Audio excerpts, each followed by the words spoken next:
বিসমিল্লাহির রহমানির রহিম। তোমার পরীক্ষা আসবেই, এমন দুটি সৃজনশীল প্রশ্ন তোমাকে আমি এখন করিয়ে দিচ্ছি। আগে প্রথম সৃজনশীল প্রশ্নের ক্ষেত্রে তুমি দুইটা চিত্র পর্যবেক্ষণ করো। দেখো, প্রশ্ন গ, 2 নং চিত্র অনুযায়ী গাড়িটির 20 সেকেন্ডে অতিক্রান্ত দূরত্ব নির্ণয় করো। অফকোর্স, এখানে আগে 2 নম্বর গ্রাফ চিত্রটা দেখো। ও এক্স দ্বারা সময়কে ইন্ডিকেট করা হলো এবং ও ওয়াই দ্বারা বেগকে ইন্ডিকেট করা হলো। এখন বলা হলো, আমরা এই চিত্র অনুযায়ী দেখতে পেলাম যে এই যে প্রথম 10 সেকেন্ড এই বস্তুটি সমত্বরণে চলে এবং পরবর্তী 10 সেকেন্ড বস্তুটি সমবেগে চলে। বলছে 20 সেকেন্ডে অতিক্রান্ত দূরত্ব বের করো, এবং এই বরাবর আমরা বেগের গ্রাফ চিত্রের মধ্যে দেখি যে এর বেগ হলো 50 মিটার/সেকেন্ড এবং ও বিন্দুতে বেগ হলো 0 মিটার/সেকেন্ড। সব তথ্য বুঝিয়ে দিলাম। এখন 20 সেকেন্ডে অতিক্রান্ত দূরত্ব তোমরা ত্বরণ বের করে করবা না, সবচেয়ে সহজ পদ্ধতি করবা। আমরা ধরে নিচ্ছি প্রথম 10 সেকেন্ডে অতিক্রান্ত দূরত্ব S1 এবং পরবর্তী 10 সেকেন্ডে অতিক্রান্ত দূরত্ব S2। তাহলে সুতরাং S1 is equal to u plus b divided by 2 into t. এই সূত্রটাই ব্যবহার করবা, ত্বরণ বের করে করবা না, তাহলে এতে তোমার সময় নষ্ট হবে। তাহলে এই দেখো, ইউ হলো 0 মিটার/সেকেন্ড, এই যে 0 মিটার/সেকেন্ড, এবং বি হলো 150 মিটার/সেকেন্ড, এই যে দেখো B 150 metre second divided by 2 into 10 second. তাহলে S1 পেলাম আমরা 750 মিটার। পরবর্তী যে এই বি দূরত্বটা আছে এটা হলো সমবেগ। আমরা সবসময় জানি সমবেগে যখন চলে তখন দূরত্ব ইজ ইকুয়াল টু সমবেগ ইন্টু সময়। তাহলে এই যে দেখো S2 ইজ ইকুয়াল টু এই যে সমবেগ ইন্টু সময়। তো সমবেগ হলো কত? 150 মিটার/সেকেন্ড, আর সময় হলো এই যে 10 second, is equal to 1500 metre. তাহলে মোট দূরত্ব কত হলো? S1 plus S2। মোট দূরত্বকে যদি আমরা S ধরি তাহলে S is equal to S1 plus S2 is equal to 750 metre plus 1500 metre is equal to 2250 metre. উত্তর হয়ে গেল। এবার হলো দ্বিতীয় প্রশ্ন, কপি কলের অঙ্ক, সবচেয়ে বেশি ইম্পর্টেন্ট এবং তোমাদের কাছে সবচেয়ে বেশি কঠিন এবং দুর্বৃত্ত মনে হয়। ইনশাল্লাহ স্যার সহজ করে দিচ্ছি তোমাকে। খেয়াল করে দেখো, এখানে টেবিলে রাখা 2 কেজি বরের বস্তু আছে একটা এম, এবং এটা হলো কপি কলের সুতার এক পাশে বাঁধা। কপি কলের সুতার অপর পাশে বাঁধা 3 কেজি ভরের একটা বস্তু আছে। প্রশ্ন করা হলো, এই যে এম বস্তুটির উপর, এই এম বস্তুটির উপর পি বস্তুর বলের প্রভাব বিশ্লেষণ করো, পি বস্তুর বলের প্রভাব বিশ্লেষণ করো। তাহলে আমরা আগে প্রথমে বের করতে হবে এই পি বস্তুটা এম বস্তুর উপর কি পরিমাণ বল প্রয়োগ করে। আমরা দেখো একেবারে মুক্তভাবে ঝুলতেছে, তাহলে এর যে অভিকর্ষজ বল অর্থাৎ ওজন, এই ওজনটা এই বস্তুর উপর প্রভাব বিস্তার করবে। তাহলে প্রথম ধাপে আমাকে এই বস্তুটার উপর অভিকর্ষজ বল বের করতে হবে, যে বলটা এম ভরের বস্তুর উপর ক্রিয়া করে। এখানে এটাকে এম বলা হয়েছে, যে নিচে বড় হাতের এম দেওয়া আছে। এখন দেখো আমরা এখানে অভিকর্ষজ বল বের করি। তাহলে দেখো, এই যে পি বস্তুর উপর অভিকর্ষজ বল এফ সমান সমান এই যে বস্তুর ওজন, এই যে বস্তুর ওজন হয়েছিল M1 ইন্টু জি, আর M1 এর মান হলো দেখো 3 কেজি, এই যে 3 কেজি ইন্টু 9.8 মিটার/সেকেন্ড স্কোয়ার, এবং আমরা রেজাল্ট পেলাম 29.4 নিউটন। তার মানে এই যে M1 ভরের যে বস্তুটা আছে, এই M1 ভরের বস্তুটি এই যে M2 ভরের যে বস্তুটা আছে তার উপর এই 29.4 নিউটন বল প্রয়োগ করবে, ফলে বস্তুটা সামনের দিকে এগিয়ে যাবে। এখন আমরা এই বল প্রয়োগের কারণে এই বস্তুর মধ্যে একটা ত্বরণ সৃষ্টি হবে, সে ত্বরণটাই তোমাকে বের করতে বলছে। এগুলি হাইডেন কোশ্চেন, এই ত্বরণটা কিন্তু এখানে উল্লেখ নেই, জাস্ট প্রভাব বলা হয়েছে। প্রভাব বলতে এখানে বোঝানো হয়েছে যে এই বস্তুর উপর কত ত্বরণ কাজ করবে এবং কত ত্বরণে বস্তুটা সামনের দিকে এগিয়ে যাবে, তোমাকে এই জিনিসটাই বের করতে বলা হয়েছে। তাহলে এখন আমরা ত্বরণ বের করি, এই সূত্র তোমাকে অবশ্যই প্র্যাকটিসের মাধ্যমে মনে রাখতে হবে। তাহলে কপি কলে যে সুতা আছে বা রশি আছে, সে রশিতে যে ত্বরণটা সৃষ্টি হলো, সেই ত্বরণটাকে যদি আমরা এ ধরে নেই, এই যে এ ধরে নেই, তাহলে এই যেগুলো আসবে F divided by M1 plus M2, অর্থাৎ এই বস্তুর ওজন ডিভাইডেড বাই দুটো বস্তুর ভর, এই যে F divided by M1 plus M2। তাহলে এফ আমরা কত পেলাম? কিছুক্ষণ আগে আমরা বের করলাম 29.4 নিউটন, আর এটা হলো 2 কেজি প্লাস 3 কেজি, এবং এটাকে ভাগ করে আমরা রেজাল্ট পেলাম 5.88 মিটার/সেকেন্ড স্কোয়ার। তার মানে আমার রেজাল্ট হয়ে গেল যে এত ত্বরণে, দেখো আমি খুব সুন্দর করে লিখে দিচ্ছি, সুতরাং গাণিতিক বিশ্লেষণে দেখা যাচ্ছে যে এম বস্তুটি, এই যে এম বস্তুটি পি বস্তু অভিকর্ষ বলের প্রভাবে, এই যে এম বস্তুটি এই পি বস্তুর অভিকর্ষজ বলের প্রভাবে কত ত্বরণে, এই 5.88 ত্বরণে কপি কলের, এই যে কপি কলের দিকে, এই কপি কলের দিকে এই যে এগিয়ে যাবে বা গতিশীল হবে। এই হলো আমাদের কোশ্চেন। অত্যন্ত গুরুত্বপূর্ণ কোশ্চেনটা, পরীক্ষা আসবে, কোনোভাবে অবহেলা করবা না, বারবার প্র্যাকটিস করবা। যদি কোনো প্রশ্ন থাকে বা বুঝতে কষ্ট হয়, তুমি অবশ্যই কমেন্টস করবে, আমি কমেন্টসের জবাব দিয়ে দেবো ইনশাআল্লাহ। এর পরবর্তী কোশ্চেন, যেটা আরো বেশি ইম্পর্টেন্ট কোশ্চেন, আমার কাছে মনে হচ্ছে যে তোমাদের টেস্ট, প্রি টেস্ট অথবা বোর্ড পরীক্ষায় এই কোশ্চেনটা আসার সম্ভাবনা অনেক বেশি, অনেক বেশি।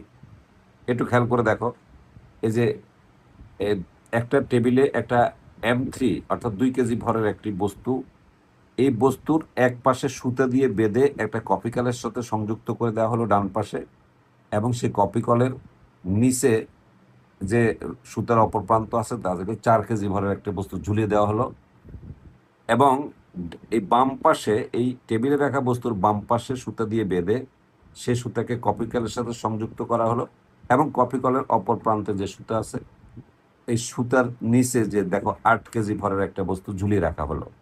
এখন আমাকে প্রশ্ন হলো, এই যে 8 কেজি ভরের বস্তুটি যে ত্বরণের নিচে নামবে তা নির্ণয় করো।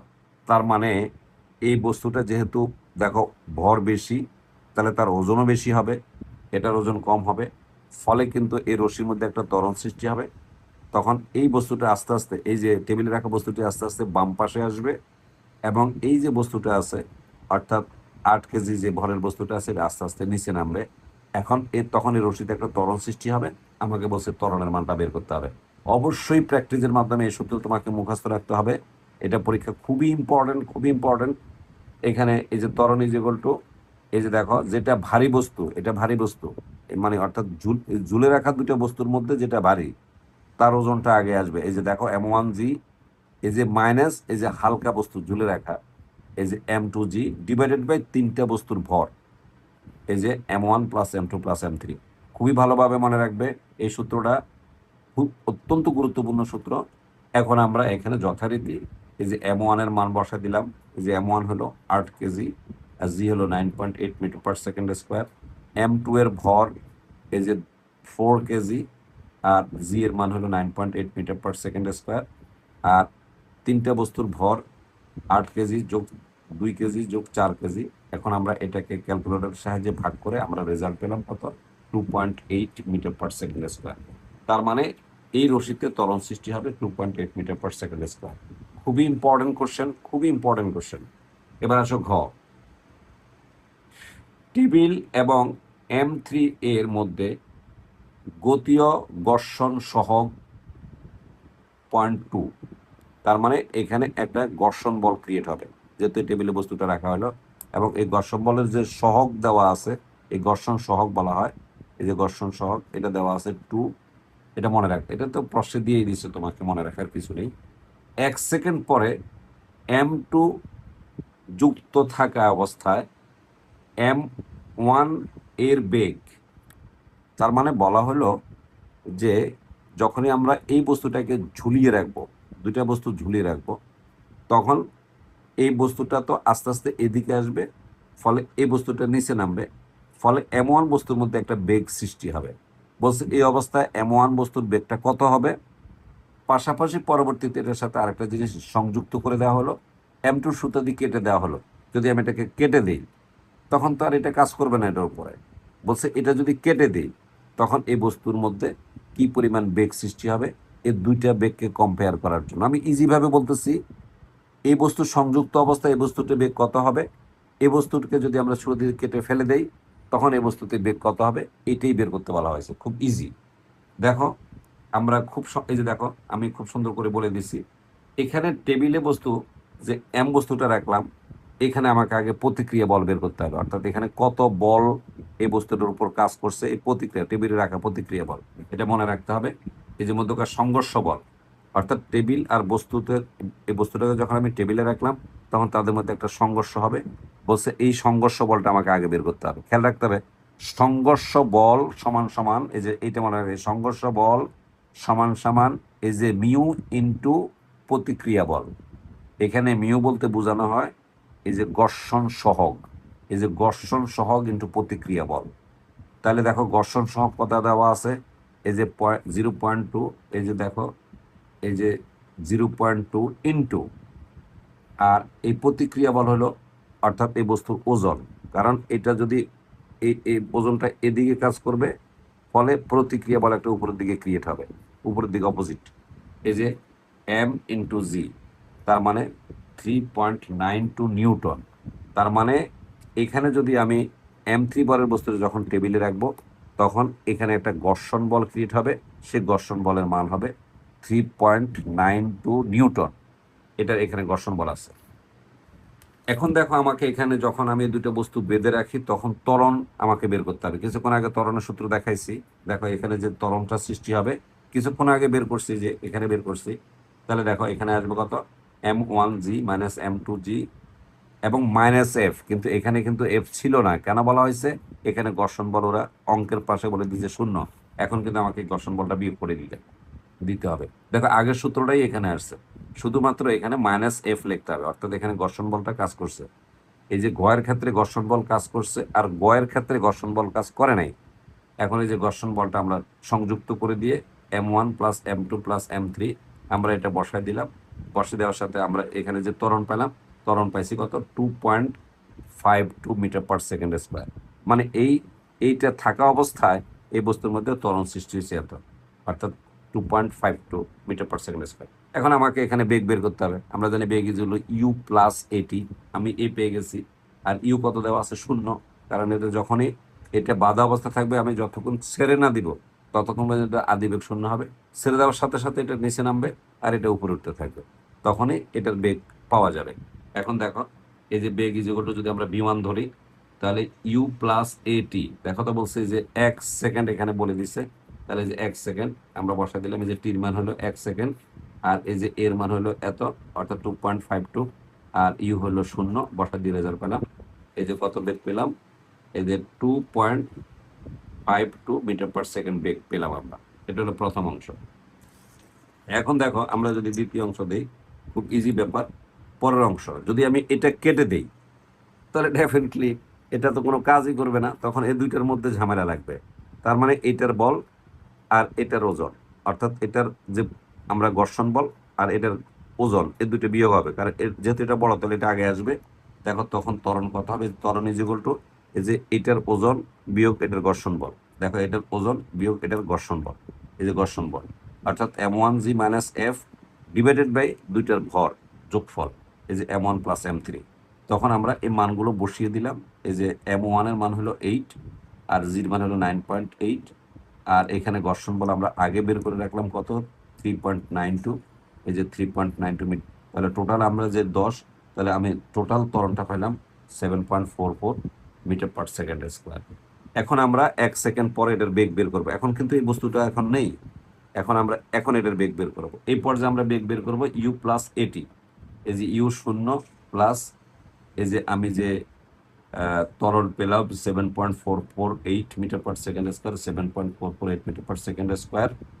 আর এখানে আসবে এই যে সময় কিন্তু হলো 1 সেকেন্ড, কাটাকাটি গিয়ে মিটার পার সেকেন্ড হলো, তাহলে বেগ হলো 7.448 মিটার পার সেকেন্ড। তার মানে দেখা গেল যে এই বস্তুটা, দুইটা বস্তু যখন থাকবে তখন এটার বেগটা কম হবে, দেখো যে কম হবে। আর যখন যখন এটা কেটে দিব, ডেফিনেটলি তখন এটার মধ্যে যে বেগ সৃষ্টি হবে সেই বেগটা আগের বেগের চেয়ে কি হবে, বড় হবে, এই যে বড় হবে। অর্থাৎ V2 যেটা আছে দ্বিতীয় পর্যায়ে, এটা কেটে দেওয়ার পর যে বেগটা আছে সেটা হলো V2, আর এটা থাকা অবস্থায় যে বেগটা আছে সেটা হলো V1। আমরা দুইটা গাণিতিকভাবে বের করে দেখালাম যে V2টা বড় আর এই যে V1টা ছোট। একটা এই যে V1 পেলাম আমরা 2.52, আর V2 পেলাম 7.448 মিটার পার সেকেন্ড স্কোয়ার। ইনশাল্লাহ আমরা পেয়ে গেলাম এই যে ভর তুলনা, বেগ তুলনা করো। খুবই ইম্পর্টেন্ট কোশ্চেন। আমি এই দুইটা কোশ্চেন তোমাদেরকে যে শিখিয়ে দিলাম, আমার দৃঢ় বিশ্বাস প্রি টেস্ট এবং বোর্ড পরীক্ষা আসতে পারে, সম্ভাবনা সবচেয়ে বেশি। অনেক ধন্যবাদ। এবং কোনো প্রশ্ন থাকলে বা কোনো জানার কিছু যদি থাকে বা কোনো টপিকস নিয়ে আলোচনার যদি কোনো প্রয়োজন হয়, তোমরা কমেন্টস করে পাঠিয়ে দেবে। তোমাদের কমেন্টসে তোমাদের না পারা জিনিসগুলো নিয়েই আমি একটা ভিডিও ক্লাস তোমাদেরকে উপহার দেওয়ার চেষ্টা করব। অনেক অনেক ধন্যবাদ।